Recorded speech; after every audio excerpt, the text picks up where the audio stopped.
안녕하세요. 푸케치북입니다. 이번에는 아빠의 진심이 너에게 닿기를 이란 책을 소개해 드리도록 하겠습니다.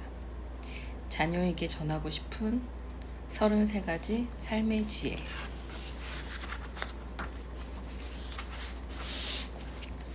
과연 인생이란 무엇일까? 인간은 누구나 딱 한 번밖에 경험할 수 없는 삶이라 한 명의 예외도 없이 수많은 실수 혹은 실패를 반복하면서 살아가고 있다. 불교의 윤회사상처럼 인간이 죽은 다음 다시 태어나서 전생을 모두 기억해낼 수 있다면 이전의 생에 비해 훨씬 실수도 줄이고 더 행복한 삶을 살아갈 수 있을 텐데 말이다. 그러나 유감스럽게도 인간은 딱 한 번밖에 살지 못한다. 어린 시절부터 학창 시절과 직장 생활을 다 끝내고 나면 조금은 인생이란 것을 알 수도 있지 않을까 하여 본격적으로 글을 써야겠다는 다짐을 하루도 빼놓지 않고 해왔었다. 이제 60대가 되어보니 인생을 어렴풋이나마 알 수 있을 것 같아. 그동안 수도 없이 읽은 고전이나 인간의 삶을 관통하는 지혜에 관한 책의 내용들을 젊었을 때는 머리로만 이해했다면 이제는 가슴으로 이해할 수 있는 나이가 되고 보니 실로 만감이 교차한다. 누구에게나 화양연화와 같은 시절은 있다. 하지만 우리의 생각과 삶에 수없이 도사리고 있는 인간관계를 포함한 다양한 분야에서 발생하는 판단 착오에 의한 실수나 불행들로 인해 그 화양연화는 눈 깜짝할 새에 지나가 버리고 고통과 아픔의 시간이 길어지는 경우가 너무도 많다. 이 책은 성난 파도와도 같은 우리네 인생길에 닥쳐질 수많은 상황에 대해서 직접 경험했던 수많은 실수 혹은 좋았던 사례들을 거울 삼아 자식들에게 들려주는 어쩌면 자기 고백록 같은 이야기이다. 따라서 세상을 바라보는 관점에 따라 다소 차이가 나는 부분도 있을 것이다. 이제 사회생활의 초년병인 20대와 30대의 두 딸이 아빠보다는 더 행복하고 더 편안하고 더 나은 삶을 살아가기를 간절히 바라면서 그동안 보냈던 글을 엮어 만든 책이다. 모쪼록 이 책을 읽는 젊은이들이 적어도 우리 부모 세대보다 실수나 실패는 최대한 줄이고 보다 더 당당하고 행복하고 편안한 삶을 살아갔으면 좋겠다. 그동안 책을 펴내기 위해 용기를 준 가족, 친지 및 출판사 측에 심심한 감사를 표한다. 추천의 글. 평범한 대한민국의 아버지가 자녀들에게 남겨주는 사랑스럽고 속 깊은 이야기. 쉽고 편하게 익히는 글이지만 많은 생각과 번민에 빠지며 때론 거침없이 살아야 했던 이 시대 아버지들의 이야기이기에 자신도 모르게 책 속으로 스르르 빠져들게 합니다. 최대 능력치의 70% 정도의 힘을 쏟으며 살아라는 책 속의 이야기에 개인적으로는 요즘 더욱 공감합니다. 이러한 삶을 살아내는 저자의 모습을 오랫동안 옆에서 지켜보았던 나로서는 평범하지만 정말로 예사롭지 않게 살아가야 인생의 풍성함과 자유로움을 만끽할 수 있음을 느끼게 합니다. 빨리빨리 고속성장, 끝없던 학생 데모의 환경과 문화에 익숙했던 세대가 들려주는 이야기라고는 믿기지 않을 절제와 자유로움, 지혜, 그리고 사랑이 빛나는 이 시대의 탈무드와도 같은 이야기입니다.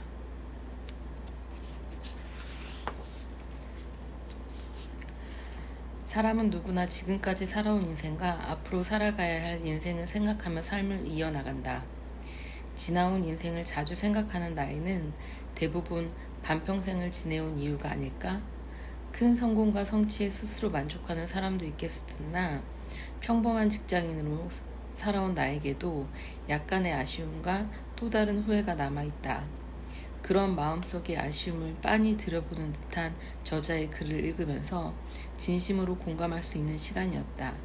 세상에 대하여, 인간관계 및 일상생활의 지혜에 대하여 이 책에는 앞으로 살아가야 할 인생을 생각하는 젊은 청년들이 삶의 지침서로 삼을 만한 내용들이 아주 잘 정리가 되어 있다. 직장 생활을 열심히 하고 있는 우리 아들에게, 사업을 막 시작하는 사랑하는 딸에게 꼭 사주고 싶은 책이다. 내 속을 들여다보듯 살면서 내가 해왔던 부끄러운 생각들까지 저자의 목소리로 대신해주는 책이다. 그래서 읽는 것만으로도 공감받고 위로가 되는, 어쩌면 자라는 동안 종종 내 아버지의 목소리로 들었으면 좋았을 그런 내용이다. 나의 아버지에게 들으면 잔소리가 될 수 있는 말들을 자녀를 사랑하는 이름 모를 아버지의 목소리로 들으니 보다 더 마음에 새기게 되는 신기한 경험을 주는 책. 부모 마음을 이보다 더 잘 표현할 수 있을까? 처음부터 마지막 문장까지 그저 자식이 나보다 낫기를 바라는 마음이 느껴져 감사하고 죄송하다. 그러니 세상의 아버지들은 100마디 말보다 이 책 한 권 따뜻하게 자녀들에게 선물하시기를. 그런 부모님도 누군가의 자식이니 반대로 부모님께 선물하기도 좋은 책이다. 이 책은 총 4파트로 나뉘어져 있고요. 첫 번째 파트는 세상을 살아나가는 지혜, 두 번째, 편안한 인간관계를 위하여, 세 번째, 돈에 관하여, 네 번째, 일상생활의 지혜, 이렇게 구성이 되어 있습니다. 1. 세상에 공짜는 없다. 옛날 중국의 어느 왕이 전국의 유명한 현자들을 불러 모았어. 그리고는 백성들이 살아가면서 평생 귀감이 될 만한 글을 써서 올려주시오 라고 명을 내렸지. 이에 현자들은 동서양의 좋은 말들은 다 모아서 12권의 책 12권으로 만들어 왕에게 바쳤어. 이에 왕은 이렇게 많은 좋은 말들을 생업에 바쁜 백성들이 언제 다 읽는단 말인가 하여 현인들은 아주 고심 끝에 12권의 책을 줄이고 더 요약하여 한 권의 책에 담아 다시 올렸지. 그러나 왕은 이에 만족하지 않고 계속하여 다시 더 줄이라는 명을 거듭한 끝에 현인들은 결국 맨 마지막에는 다음과 같은 한 줄로 줄여 올릴 수밖에 없었지. 세상에 공짜는 없다. 그래, 바로 이것이오. 이것만 알면 백성들의 모든 문제는 해결될 것이오. 라며 비로소 왕은 크게 만족했어. 너희도 이 이야기 한 번쯤은 들어본 적이 있을 거야. 사실 사람들은 세상을 살아가면서 누구나 행운을 바라긴 하지. 물론 나 또한 예외는 아니야. 우연히 다가올 행운을 바라는 건 젊었을 때나 지금이나 마찬가지로 참 안 변하더라고. 정말 행운이 내게 온다는 건 그야말로 얼마나 신나는 일일까.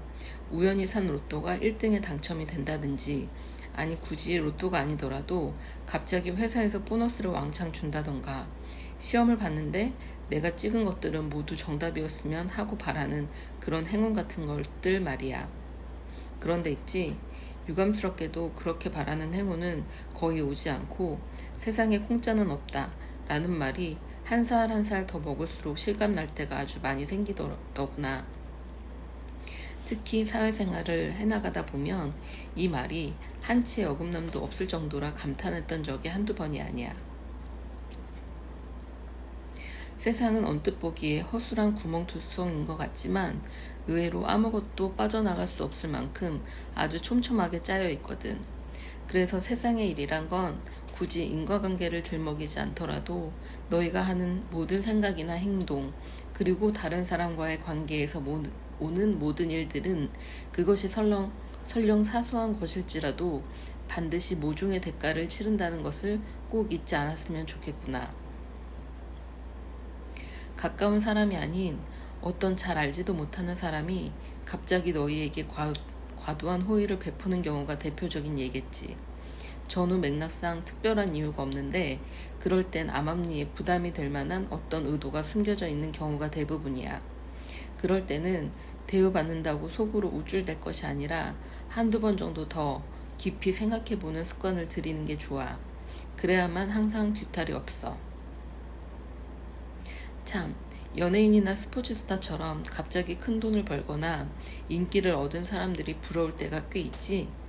혹은 정치인이라든가. 그런데 그들은 꼭 크게 부러울 만한 일만은 아닌 것 같아. 그들이 그걸 성취하기 위해서나 계속 유지하기 위해서 얼마나 스트레스를 받고 힘이 들까를 생각해봐. 인기는 한낱 물거품 같은 것이기도 하거니와 대중들의 인기를 먹고 산다는 것 자체는 그야말로 감당해야 할 일들이 너무 많아서 너무 힘들어.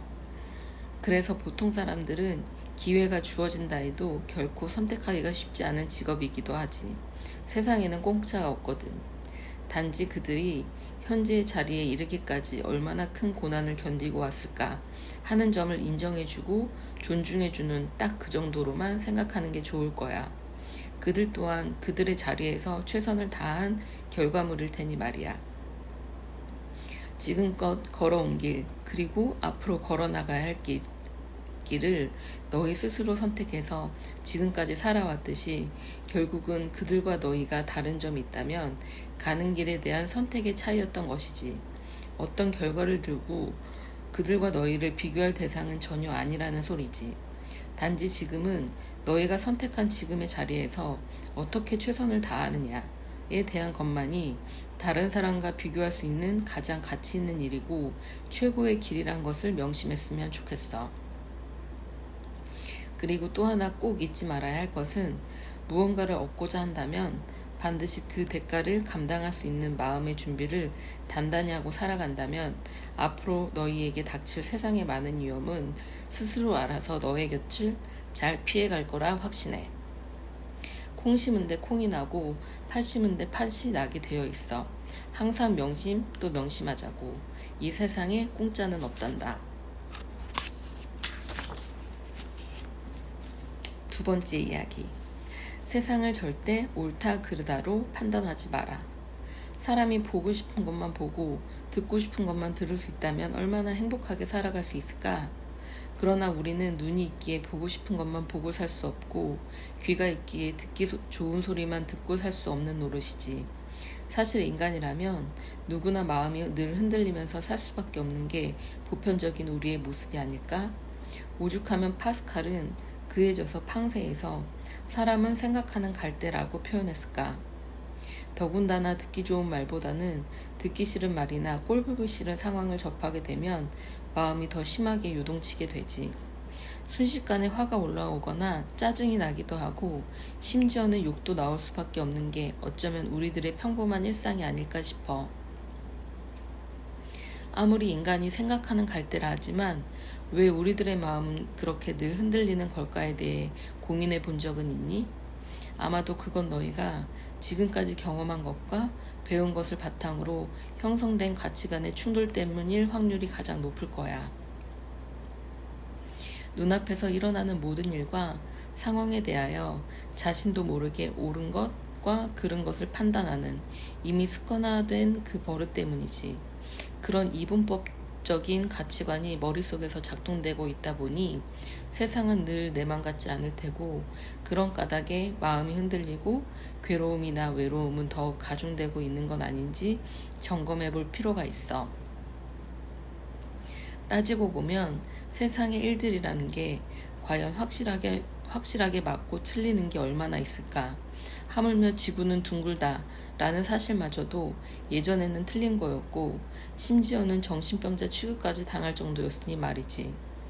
더군다나 우리 일상에서 일어나는 일이나 사람들과의 관계조차도 이분법적으로 재단하는 버릇이 계속되는 한 당연히 수많은 오류는 일어날 수밖에 없을 테지. 그 모든 일들이나 관계는 장님 코끼리 만지기 식으로 각자의 경험에 따라서 달리 판단할 수밖에 없고 때와 장소와 상황에 따라서 언제나 변할 수 있는 것이 분명한 것인데도 말이야. 나 역시 이와 같이 옳고 그른 것을 판별하려는 가치관 때문에 크게 충격을 받고 정말 얼굴이 빨개진 적이 있었는데 그건 아주 거창한 경험이 아니라 아주 작고 우연한 기회에서였던 것 같아. 너희도 알겠지만 1990년대에 파리 출장을 자주 간 적이 있었지.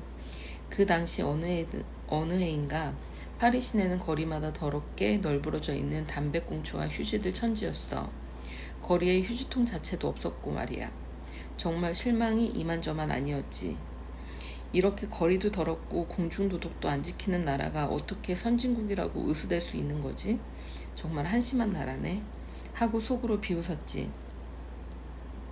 아무리 프랑스가 낭만적인 예술의 나라이자 현대와 중세가 멋지게 어우러진 국가라 모두가 한 번쯤은 꼭 가보고 싶어하는 선진국이라 할지라도 말이야.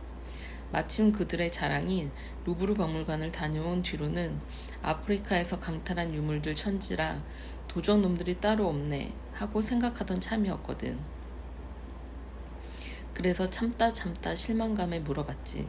도대체 그 유명한 로망의 대상이었던 파리지앵이라든지 파리지앵네들의 선진 시민의식은 어디로 가고 왜 이렇게 거리는 지저분하고 사람들은 아무렇지도 않게 꽁초와 휴지를 양심 없이 버릴 수가 있느냐고. 그랬더니 이런 대답이 돌아왔어. 이렇게 우리가 쓰레기를 버려야 직업이 없는 사람이 고용되어 휴지를 줍게 해 새로운 고용 창출을 할 수 있다 라고. 그냥 그렇게 아무렇지도 않게 대답하는 걸 본 순간 머리에 무언가 쿵하고 한 대 크게 얻어맞은 것 같았지. 한국에서는 거리에 꽁초를 버리는 사람은 경범죄 처벌도 받고 나쁜 시민으로 인식받는데 여기서는 오히려 그것이 나쁜 일이 아니고 고용 창출을 도와줄 수 있는 행위이구나 라는 사실. 그야말로 신선한 문화 충격이었지. 그때 사실 나의 이분법적인 생각, 즉 무엇이 좋고 무엇이 나쁜 건가에 대한 기존 관념이 무너지는 듯한 큰 소용돌이가 일어났지. 아주 단편적인 이야기지만 내가 지금껏 옳다고 배워왔고 형성되어 온 가치관들이 송두리째 무너지는 체험을 했던 거지. 아무튼 그게 큰 계기가 된 것 같아. 그래서 그 이후부터는 나는 이분법적인 가치관에서 어느 정도는 벗어날 수 있게 되었어. 내가 배운 옳다, 그르다 라는 가치관이 어느 누군가 보면 전혀 온당치 않은 것이 될 수 있음을, 인간사 대부분 일들에 대한 옳다, 그르다, 맞다, 틀리다 라는 판단이라는 게 때와 장소와 상황이 다르면 얼마든지 바뀔 수가 있는 거라는 사실을 한 방의 부끄러움을 느끼며 깨달았으니까 말이야. 그러다 보니 그 이후부터는 이상하게 화나는 것도 줄어들고 어떤 상황에서도 다양하게 생각하는 버릇이 생기더라고. 더 솔직히 이야기하면 이해의 폭이 넓어졌다고나 할까? 이런 유사한 경험은 너희도 분명히 있었을 거라 생각해. 그래서 어떤 상황에 대해 못마땅해하거나 화가 난 경우가 있다면 그건 아마 너희의 이분법적인 생각이나 고정관념 때문에 그런 감정이 올라왔을 수 있다는 점을 늘 간과해서는 안 될 것 같아.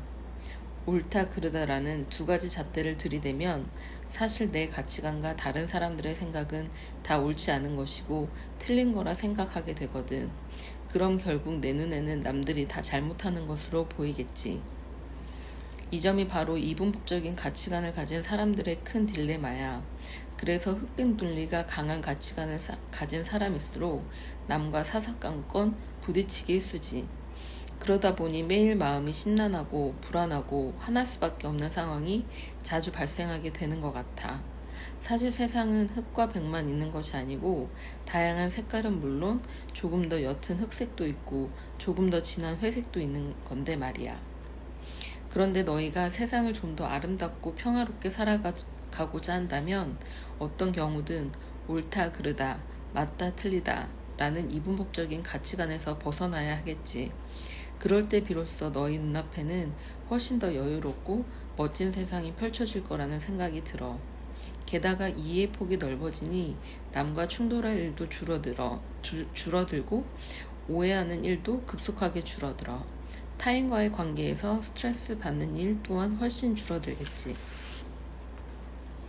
일곱 색깔 무지개가 아름답듯이 우리가 살아가는 세상은 나와 다른 사람들이 살기에 아름다운 거고 나와 다른 가치관을 가진 사람들이 더불어 살기에 더욱 빛나는 것은 아닐까? 세 번째 이야기, 술조심. 인생은 한방이다. 어느 날 노아가 포도나무를 심고 있었는데 악마가 찾아와서 물었어. 무엇을 하는 것이오? 노아가 대답했지. 포도나무를 심고 있는데 이 열매를 발효시켜 먹으면 기분이 아주 즐겁다오. 이 소리를 들은 악마가 말했지. 그래요. 그렇게 좋은 것이면 나도 이를 거들고 싶소. 그러더니 악마는 양과 사자 그리고 원숭이와 돼지를 데리고 와서 죽이더니 그 피를 포도나무 거름으로 주었어. 그때부터 그 착한 노아도 술을 즐기게 되었지. 그런데 한 잔 마시면 처음에는 양처럼 순해지다가 취기가 약간 돌면 사자처럼 용감해지고 술이 거듭될수록 온갖 재롱을 다 떨다가 결국 자기 몸도 못 가누는 상태가 되어 아무 데서나 놔둔 거는 돼지처럼 변해버렸어. 탈무드에 나오는 이야기지만 술은 천사가 보낸 것이 아니라 악마가 보낸 것이 틀림없을 것이라는 아주 설득력 있는 이야기이지. 그 착하디 착한 노아도 고주망태로 변해버릴 정도가 되었으니 말이야. 너희는 술에 관해서 어떠한 에피소드를 가지고 있을까? 아마 부끄러운 기억 한두 개쯤은 충분히 가지고 있으리라 짐작이 되는데, 맞지? 그것이 술로 인한 단순한 해프닝으로 끝나면 좋으련만 혹시 나처럼 아주 큰 실수를 저지르거나 심지어는 남을 불편하게 하여 다시는 기억하고 싶지 않은 경우까지 있었다면 얘기는 달라지는 거지. 술이라는 것은 사실 긴장을 풀어주고 분위기를 금방 화기애애하게 만들어주니까 사람들이 모이는 자리라면 어디든 불문하고 빠질 수 없지. 그런데 이 술이 악마가 보낸 선물이란 것이 틀림없는 게 곳곳에서 벌어지는 사건이 증명하고 있지. 술 먹고 난 뒤에 한순간 실수 때문에 인생 자체가 한 방의 나락으로 떨어진 사람들도 너무나 많은 게 사실이고, 주변을 둘러보거나 매일 쏟아지는 뉴스만 보아도 평생 명망을 얻기 위해서 노력하고 헌신해온 아주 훌륭한 인물들이 이 술 때문에 발생한 단 한순간의 실수 때문에 그간 훌륭하게 이루어낸 과거마저 부정당하고 재기할 수 없을 정도로 인생 나락으로 떨어진 경우가 셀 수 없으니까 말이야. 그런 사연을 접하고 나면 씁쓸하기도 하고 안타깝기도 하고, 이게 다 남의 일이 아닐 수 있는 거잖아. 그러고 보면 술이라는 게 사람들에게 도움이 되기는커녕 사람을 가장 빨리 망가뜨리는 악마 그 자체라는 생각이 들곤 할 때도 많지. 그래서 이 술을 완전히 끊는다면 좋으련만 쉽지 않은 일이지. 그렇지 못한다면 어떻든지 간에 이 술과 슬기롭게 즐기며 동행하는 법을 배워 철저하게 잘 지켜야만 할 것 같아. 가장 중요한 건 내가 술을 컨트롤해야지 술이 나를 컨트롤하게 놔두어서는 절대 안 되겠지. 여기서 컨트롤이라 함은 어떤 경우든 한계 주량 내에서만 먹고 절대 결정적인 실수나 눈살 찌푸리는 행동을 하지 않으면서 술을 즐길 수 있어야 한다는 거야. 일단 친구들을 만나든 회사에서의 모임이든 사람이 많이 모이는 술자리일수록 더욱더 조심해야 하고, 한계 주량이 되면 술은 절대로 더 이상 마시면 안 돼. 한계 주량이 오는 그때쯤이면 대개 술이 일순배 다 돌아가고 분위기도 왁자지껄할 테니 그때부터는 술에다가 물을 따라 마시는 게 좋아. 요즘은 그렇게 하여도 뭐라 눈치를 주거나 그런 사람은 없을 거야. 설령 눈치를 주는 사람이 있더라도 그런 사람은 과감하게 무시하는 게 좋겠지. 그러다 보면 술자리가 파할 때까지 정신도 조금 돌아올 거고, 술로 인해서 발생할 여러 가지 실수들은 충분히 방지할 수 있을 거야. 기분 좋게 마시는 건 결국 탈무드에서 이야기하는 양처럼 순해지거나 어느 정도 용기가 생기는 사자의 순간까지여야지 한계 주량을 넘어서 인사불성으로 갖은 재롱을 다 부리는 원숭이나 돼지까지 가게 되는 불상사는 없어야 하겠지. 어쩌다 가끔은 특별한 날, 예를 들면 너무 고통스럽거나 특별히 즐거운 날, 마음껏 취해보고 싶을 때도 있겠지. 그때는 말이야, 너희가 어떤 실수를 해도 부담 없이 다 받아줄 수 있는 친구나 가족과 마시는 게 좋겠지. 어떤 순간이든 함께 기뻐해주고 함께 슬퍼해줄 수 있는 그들이야말로 진정 취해서 어떤 실수를 하더라도 따스하게 감싸 안아줄 수 있는 가장 믿음직한 존재들이니까.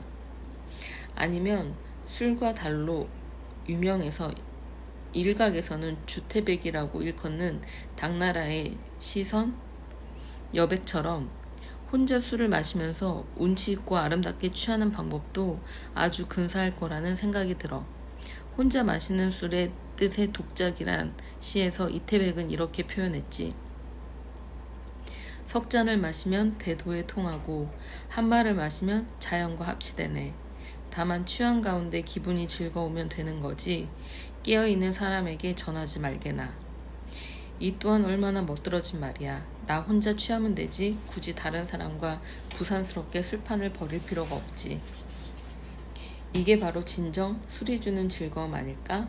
부디 당부하노니 술을 마실 때는 얼핏 보면 아름다운 꽃길을 걷고 있는 것과 같지만 실상은 예리한 칼날이를 맨발로 걷고 있는 것과 같다는 점을 항상 명심하길 바랄게. 아무튼 건강에도 좋지 않고 한 방의 인생의 모든 것을 잃을 수 있는 술. 자나깨나 술 조심, 안 지나서나 실수 조심. 네, 여기까지 책 소개는 드리도록 하겠습니다. 들으신 것처럼 정말 현실적인 내용들을 담으면서 조언을 남기고 있고요. 그래서 동떨어진 느낌이 아니라 마음에 쏙쏙 와닿는 그런 얘기들로 구성되어 있습니다. 서두에 추천사에서 말씀드렸다시피 자녀분들에게 그 다음에 부모님에게도 선물하기에 정말 좋은 책인 것 같습니다. 이번에도 들어주셔서 감사합니다.